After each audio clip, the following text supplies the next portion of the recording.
그들은 조각목으로 궤를 짜되 길이는 2규빗반, 너비는 1규빗반, 높이는 1규빗반이 되게 하고 너는 순금으로 그것을 싸되 그 안팎을 싸고 위쪽 가장자리로 돌아가며 금대를 두르고 금고리 넷을 부어 만들어 그 네 발에 달되 이쪽에 2고리 저쪽에 2고리를 달며 조각목으로 채를 만들어 금으로 싸고 그 채를 궤 양쪽 고리에 꿰어서 궤를 매게 하며 채를 궤의 고리에 꿰는 대로 두고 빼내지 말지며 내가 내게 줄 청급판을 궤 속에 둘지며 순금으로 속죄스를 만들되 길이는 2규빗반 너비는 1규빗반이 되게 하고 금으로 그룹 둘을 속죄소 두 끝에 쳐서 만들되 한 그룹은 이 끝에 또 한 그룹은 저 끝에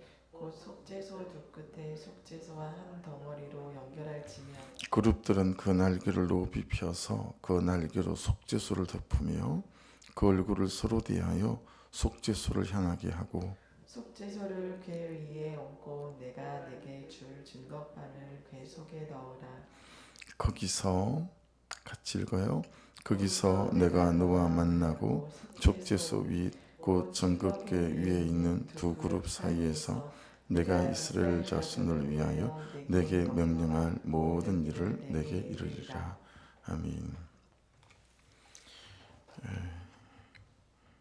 가능하시면 오늘은 수요일 저녁 예배에 오셔서 말씀을 같이 좀 더 나누시거나 또 직장 생활에 퇴근이 늦으시면 수요일 말씀을 좀 함께 또 집에서 들으시면 늦게라도 오늘 본문 말씀에 대한 전체 말씀이 나눠질 수 있을 것 같고요.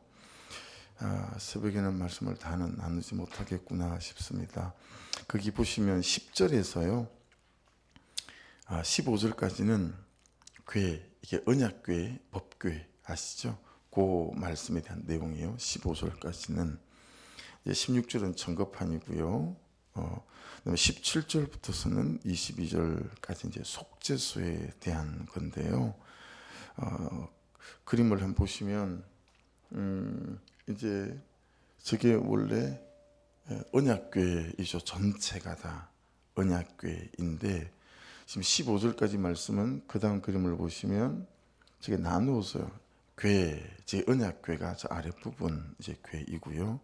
그 다음에 이제 17절부터 말씀이 윗부분, 지금 이제 속죄소예요. 그 천사를 그룹이라고 하거든요. 그 보시면 저 천사 그룹과 그룹 사이가 공간 가운데 있잖아요. 저기가 이제 속죄소, 죄가 사여지는 곳. 그리고 시은좌라고 부르기도 합니다. 은혜가 베풀어지는 곳. 지금 우리가 어제 성막을 봤죠. 그리고 성소가 있었고 지성소가 있었죠. 그 지성소 안에 가장 이제 핵심이 저 언약궤이죠. 저 언약궤. 저기서 하나님의 은혜가 베풀어지고 또 저기서 우리의 죄가 사여진다. 구약적인 법 안에서. 그래서 오늘 말씀 22절 보시면 거기서 내가 너와 만나고 거기서 내가 너와 만난대요. 그러니까 예배의 의미라든가 성전, 성소 그리고 교회의 의미가 어디에서부터 출발하는지를 잘 보셔야죠. 거기서 내가 너와 만난대요. 그리고 이제 이 성전에 대한 개념은 이제 열왕기하로 가서 솔로몬이 성전을 하나님께 헌당할 때 이제 말씀이 길게 나오는 또 말씀이 있죠. 그리고 속죄소 위, 곧 정극기 위에 있는 두 그룹 사이에서 내가 이스라엘 자손을 위하여 내게 명령할 모든 일을 내게 이루리라. 그러니까 이때는 선지자가 있었죠. 메신저죠. 하나님이 말씀하시면 그 말씀을 받아서 백성에게 전달하는 이게 선지자예요. 지금 사무엘 같은 경우, 모세 같은 분 같은 경우에는 이 선지자 역할을 감당했죠. 거기다가 제사장은 이제 예배를 집전하는 게 또 달라요. 그래서 그렇게 말씀을 하나님 말씀하시면 받아서 했지만 이제 예수님께서 죽으실 때 성소의 휘장이 갈라지면서부터 이제 우리에게는 말씀을 직접 듣고 볼 수 있는 성경 말씀이 주어진 거잖아요. 이제 그런 은혜가 있다라는 것이니까요. 새벽에는 괴에 대해서만 좀 잘 살펴볼 수 있을 것 같아요. 괴는 속죄소, 시언자, 천사 그룹 있는 그 밑에 부분이잖아요.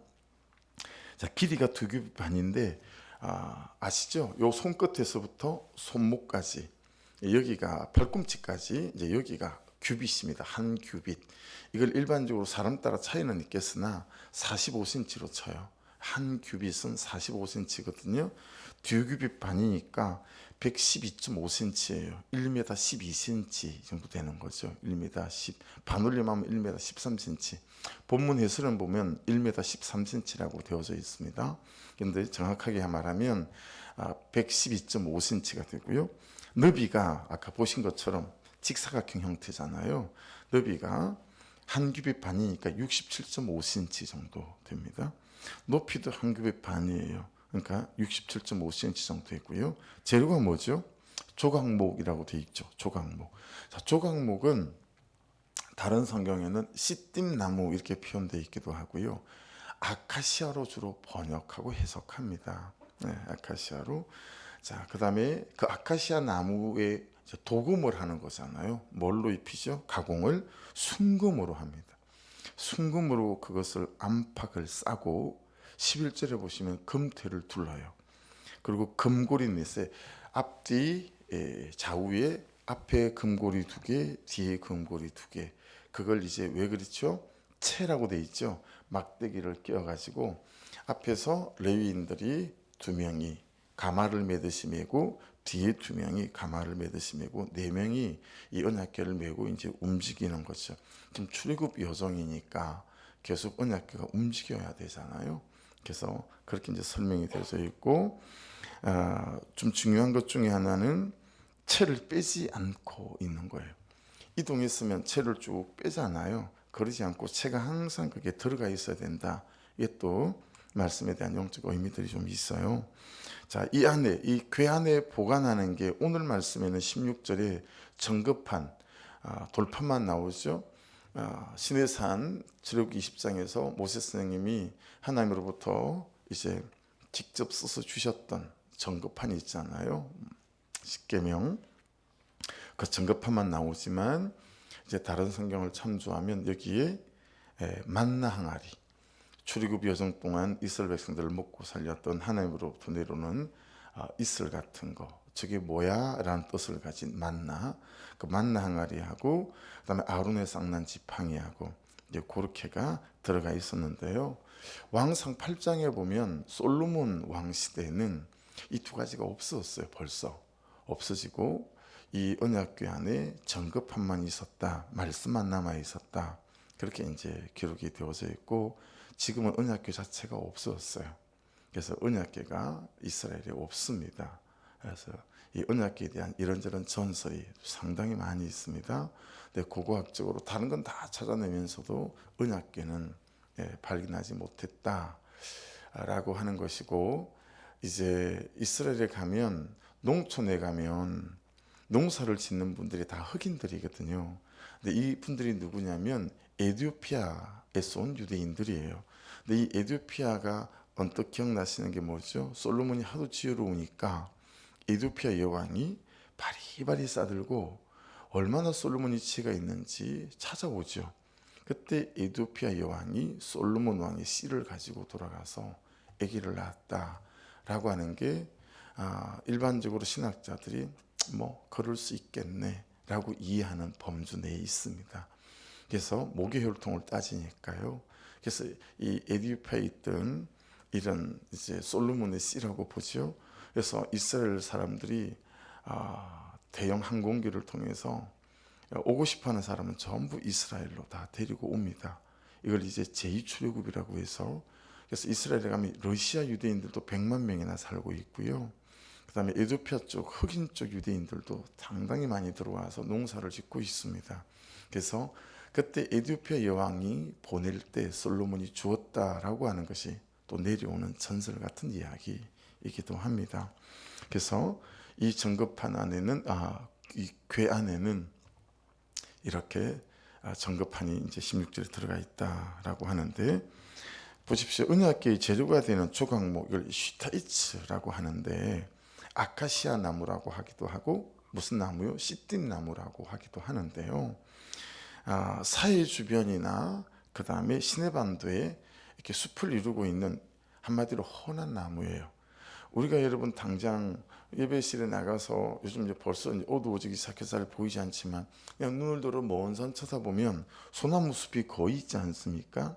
그런 것처럼 굉장히 소나무의 소나무 숲처럼 헌한 나무예요. 근데 여러분 이제 소나무를 육송이라고 하거든요. 건축할 때 재료를 부를 때는 육송이 있고 미송이 있어요. 근데 육송은 건축 재료를 거의 잘 쓰지 않아요. 왜냐하면 굉장히 뒤틀림이 심하고 수축이 심해요. 온도 차이에 따라서 나무가 너무 수축이 심하기 때문에 건축을 해놓으면 틈이 이만큼씩 벌어지고, 그래서 건축 자재로는 거의 쓰기가 좀 불편한, 가공을 완전하게 하시기 전까지는 힘든 나무이거든요. 그래서 일반적으로 시띠 나무 아카시아는 굉장히 흔한 나무고, 그러니까 비싼 나무 아니죠. 귀한 나무도 아니에요. 그냥 널려 있는 나무고 뭐 이런 뜻이에요. 그런데 하나님께서 이 광야를 숲으로 변화시킬 때 사용하는 나무가 이 아카시아 나무다라고 인용이 되면서 종종 하나님의 어떤 전능하심을 말할 때 쓰이는 나무가 이 시띠 나무, 아카시아 나무이기도 합니다. 성경에 보면 시냇가에 심은 나무 나오죠. 그리고 무화과 나무 나오죠. 종려나무 나오죠. 여러분 성경에는 종종 사람을 나무에 비유합니다. 그러니까 이 조각목은 평범한 우리라고 할 수 있어요. 이해되시죠? 평범한 우리예요. 오히려 여러분 아카시아 나무라고 볼 때는 시골에 살아보셨죠? 여러분 시골에 살면 아카시아 나무, 탱자나무이기도 한데요. 이 탱자나무는 망고에 쓸 데가 없습니다. 아무데도 쓸 데가 없어요. 울타리 치는 것 외에는. 이건 불 떼기도 힘들어요. 아카시아 나무는. 그래서 정말 쓸모없는 나무, 이게 아카시아 나무가 갖고 있는 의미인데, 사람으로 비유하면 어디 쓸 데가 없는 나무예요. 고쳐 쓰기가 참 힘든 나무. 여러분 그런 사람 있잖아요. 야, 저 사람이 변할까? 여러분 근데 의외로 다른 사람들을 떼내고 나면 내가 나를 생각할 때 자격지심이 있지 않습니까? 내가 될까? 내가 가능할까? 이런 마음, 우리에게 얼마나 여러분 열등감들이 있을 때가 많이 있습니까? 그렇죠?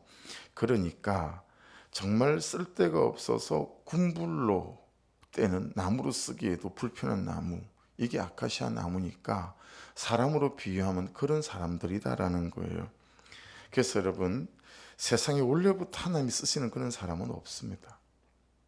세상에 원래부터 하나님이 쓰시기에 딱 좋은 사람, 그런 사람은 없습니다. 하나님의 구속사 안에서 한 사람을 하나님이 찾으시고 부르시고, 하나님이 찾으시고 부른 그 사람이 아카시아 같은 세상에서 영 어려워 보이는 사람, 씨띠 나무 같은 지극히 평범하고 일반적인 사람 이라는 거죠. 그러니 그 범주에 저도 여러분도 들 수 있겠죠, 그렇죠? 그런데 어떻게 하는 거예요? 그 아카시아 나무에 순금을 입히는 것입니다. 그 아카시아 나무에 하나님의 구속사 안에서 한 사람을 찾으시고 부르셔서 예수 그리스도의 보혈로 씻기고 구원의 옷을 입힌다. 그래서 하나님의 역사 가운데 우리를 세워가시고 쓰신다. 그러니까 여러분 나의 자격은 내가 만들어가는 게 아니에요. 자꾸 교만한 생각하시고 오만하게 구시면 안 됩니다. 여러분 나의 자격은 내가 만들어가는 것이 아니고요. 하나님의 은혜가 만들어가는 거다라는 것입니다. 할렐루야. 하나님의 은혜가 나를 만들어가는 거예요. 그리 보면 여러분 한번 생각해 보세요. 여러 성경의 장면들이 떠오르더라고요. 묵상하는데 여러분 아둘람 동굴에 모인 사람들 읽어드릴게요. 사무엘상 22장 2절. 이 사람들이 나중에 누가 되죠? 다윗과 함께 이스라엘을 건국하고 통일시키는 정복전쟁을 하는 그런 용사가 되거든요. 300용사, 30용사, 세용사 전부 아둘람 동굴에 모인 사람들 아니겠어요? 환난당한 모든 자와 빚진 모든 자와 마음이 원통한 자가 다 그에게로 모였고 그는 그들의 우두머리가 되었는데 그와 함께 한 자가 400명 가량이었더라. 여러분, 이런 세상적으로 실패한 자들을 하나님께서 순금으로 아카시아 나무 입히시듯 입히셔서 여러분 이스라엘 가나안 땅을 정복하는 놀라운 일에 용사로 쓰셨다라고 하는 거죠. 주인이 큰 잔치를 베풀었어요. 사람들을 청했어요. 밭을 샀다고 안 오는 거예요. 밭을 샀으니까 부자죠. 소 5결이니까 소 10마리를 산 거예요. 그 소 10마리를 사서 쟁기를 매서 밭을 잘 가는지 안 가는지 시험한다고 그 큰 잔치에 못 온대요. 그러니 잘 나가는 사업가일 수 있겠죠. 비즈니스맨 요즘으로 따지면. 그렇죠. 장가 들었다고 안 오는 거예요. 이것저것. 예. 여러분 뭐 장가는 시집은 아무나 가나요? 그렇죠? 예. 뭐 그리고 가정을 이룬 거니까 웬만하다라는 거죠. 이것저것 빠지는 거 없는 사람 있죠. 다 안 온대요. 그래서 주인이 하는 말이 누가복음 14장 21절에 이렇게 기록되어 있어요. 종이 돌아와 주인에게 그대로 고하니 이 집주인이 노하여 그 종에게 이르되 빨리 시내 거리와 골목으로 나가서 가난한 자들, 몸 불편한 자들, 맹인들과 쩔뚝쩔뚝 저는 자들을 데려오라 하니라. 보세요. 예수님이 잔치를 베푸는데 아무도 안 와요.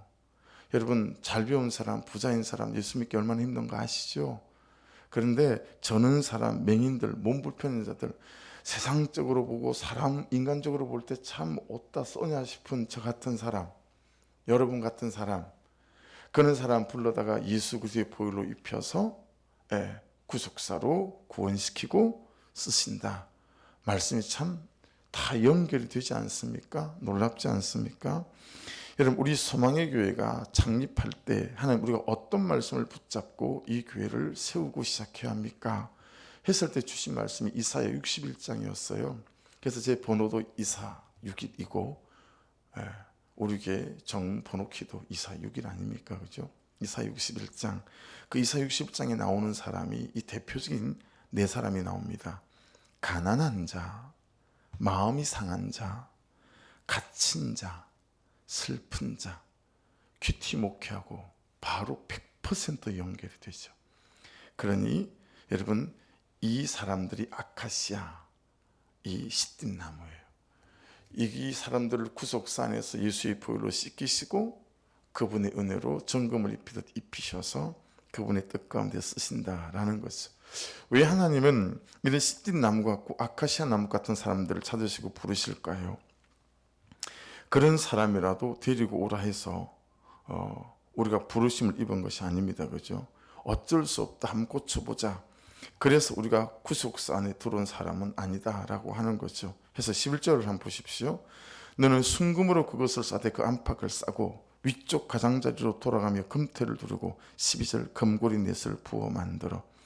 여러분, 하나님의 그 감당할 수 없는 구속사의 계획 안에서 시띠나무 같고 아카시아 같은 우리를 예수라는 정금으로 입히시고 은혜라는 정금으로 싸매시고 복음이라는 정금으로 살려내신 뒤에 말씀이라는 정금으로 고치셔서 우리를 살리시고 세워가시고 우리로 또 다른 영혼을 살리는 일에 주께서 부르시고 쓰시는 줄로 믿습니다.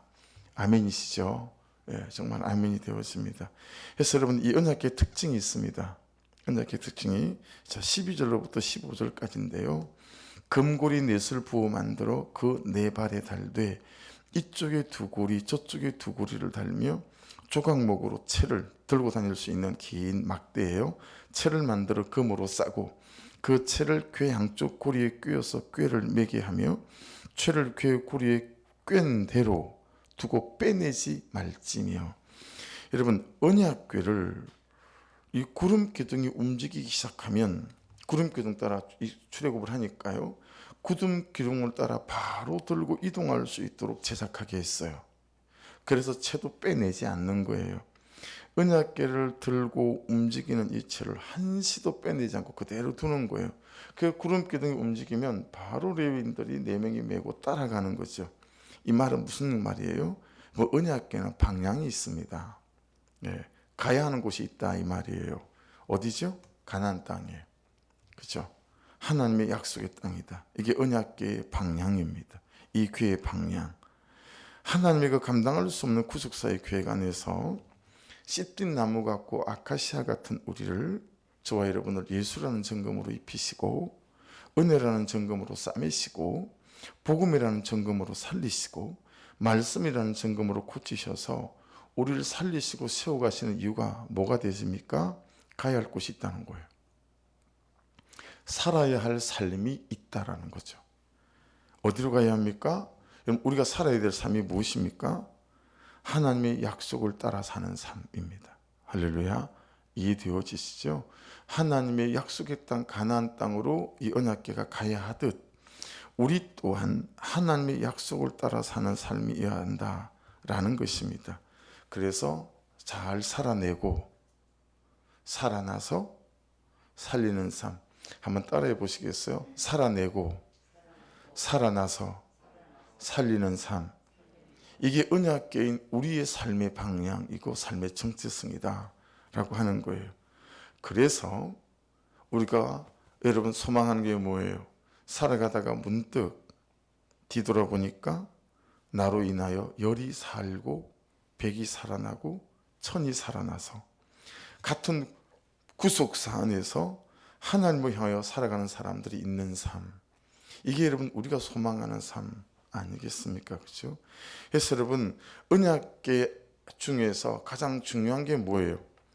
언약궤의 가장 중요한 거, 그게 이제 하나님의 임재인 거죠. 하나님의 임재. 그래서 여러분 전쟁할 때마다 모든 이스라엘 군대가 항상 하나님의 언약궤를 먼저 들고 나갔거든요. 그래서 보신 것처럼 그 속죄소 위에 뭐가 베풀어진다고요? 죄가 사여지고 속죄소, 은혜가 베풀어지고 시은좌. 그래서 하나님의 임재를 말하는 겁니다. 언약궤는. 그래서 홍해까지는 불기둥 구름기둥이 앞장을 섰지만 여러분 요단강을 건널 때는 어때요? 언약궤가 먼저 들어가잖아요. 그렇죠?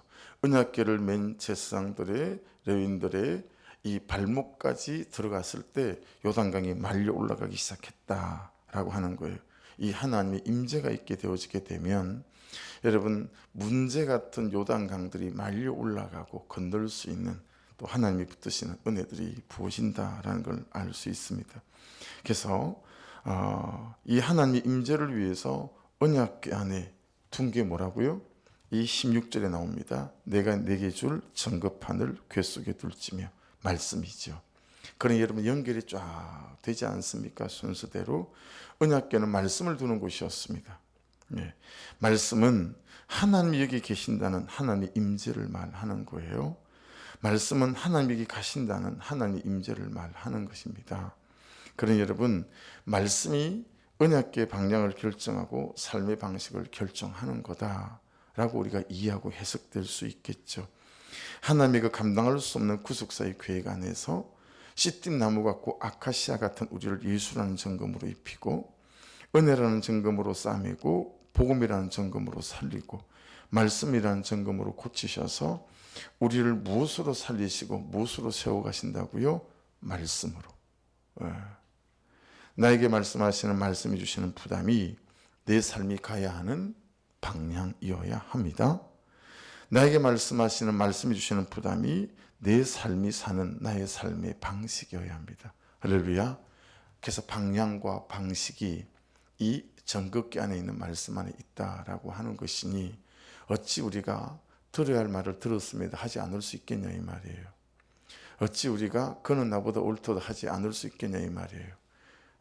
내 시선과 내 상식으로 볼 때 그는 나보다 옳지 않죠. 그런데 그건 내 삶의 방식이고 말씀이 말씀하시는 삶의 방식은 뭐라고요? 그는 나보다 옳도다. 그래서 그 방향으로 가는 거예요. 그의 말이 틀렸어요. 근데 말씀이 말씀하시는 우리의 삶의 방식이 뭐예요? 들을 말을 들었습니다. 여서 또 그렇게 가기 시작하는 거죠.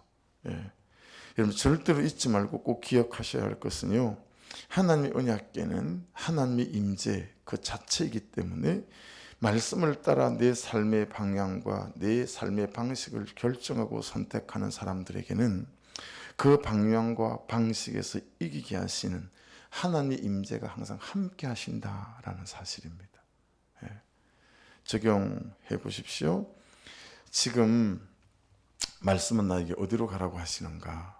요즘 어떠세요? 요즘 계속 그 말씀이 있는데도 불구하고 여러분이 그 방향과 그 방식으로 가지 않고 살고 있지 않는 거 있을 수 있죠. 분명히 내가 잘한 것 같은데 그 사람에 대해서 용서해라, 용납해라 말씀하고 있는 거 있을 수 있죠. 무엇을 해라, 말아라, 끊어라, 멈춰라 여러분 말씀하시는 거 있잖아요. 근데 끊임없이 예. 그래서 뻔히 알아서 큐티를 안 하는 분들도 있더라고요. 우리 교회도 있어요. 청년들 중에도 큐티를 하게 되면 꼭 그 사람을 용서해야 될 것 같아. 그래서 안 하는 거예요, 큐티를. 예. 이게 얼마나 우리가 내 스스로 내 삶을 어려운 곳으로 향하게 하는지 모른다라고 하는 거죠. 그래서 지금 말씀은 나에게 어디로 가라고 하시고 누구에게 가라고 방향을 말씀하시는지, 지금 말씀은 나에게 어떤 것을 끊고 어떤 것을 멈추고 어떤 것을 버리고 어떤 것을 다시 시작하라고 삶의 방식을 말씀하시는지. 그래서 여러분 저에게 이제 적용을 해본다면 병조, 병민이, 영훈이 뭐 한둘이 아니에요. 우리가 한때 중고등부 막 70명씩만 모이고 했었기 때문에요. 그 당시 중2 남학생들만 30명씩이 됐었죠. 걔들 이름이 지금 걔들 전부 다 대학교 3학년이 돼 있습니다. 네. 우리 성도들 중에도 그런 분들이 한두 분들이 아니죠. 그러니까 제가 단 5분도 시간을 딴 곳에 쓸 수 있는 사람이 아니구나 라고 하는 걸 깨닫는 거예요. 묵상을 하다가 어젯밤에 그 한 사람 한 사람을 위해서 기도하고, 그리고 하루에 한 명이라도 그들을 찾아가 보고, 야, 그게 목사의 삶의 방향이어야 하고 방식이어야 하는데 내가 참 다른 곳에 내 시간과 삶을 버리고 있다, 뭐 이런 마음들이 드는 거예요. 사무실에 그런 아이들 이름들을 좀 성도 이름을 다 써붙이고, 오든 안 오든 관계없이 그들을 위해서 중보하고 기도하고, 이게 여러분 목사의 삶의 방향과 방식 아니겠어요? 벌써 여러분 새로 오신 분들이 한둘이 아니니까, 또 그는 등록 신방 같은 것들도 밀려있는 데가 한두 군데가 아니고 뭐 많아요. 내가 좀 더 바지런하고 부지런하고 성실하게 살아야 하는 거구나, 뭐 이런 것들을 또 말씀 안에서 적용하는 거예요. 그래서 여러분 오늘 교회에 대한 말씀을 잘 묵상하셔서 삶으로 가져와 잘 적용하셔서 우리가 참 쓸모없는 것처럼 여길 수 있지만 아니요, 예수 그리스도의 정금으로 덧입은 사람들인 줄로 믿습니다. 귀하디 귀하고 귀한 사람이 여러분이고 저예요. 예수의 피값으로 산 생명이 여러분의 인생이고 저의 인생이에요. 쓰시겠다고. 그러니 말씀을 따라 사시기만 하면 하나님께서 제한 없이 쓰실 수 있는 줄 믿습니다. 오늘도 말씀을 따라 방향을 정하시고 말씀을 따라 삶의 방식을 정하셔서 말씀을 따라 사는 놀라운 인생 되셔서 하나님께서 어디까지 쓰실 수 있는지 우리 스스로가 보고 놀라는 그런 인생 되시고 이하로 되시기를 주의 이름으로 축복합니다. 기도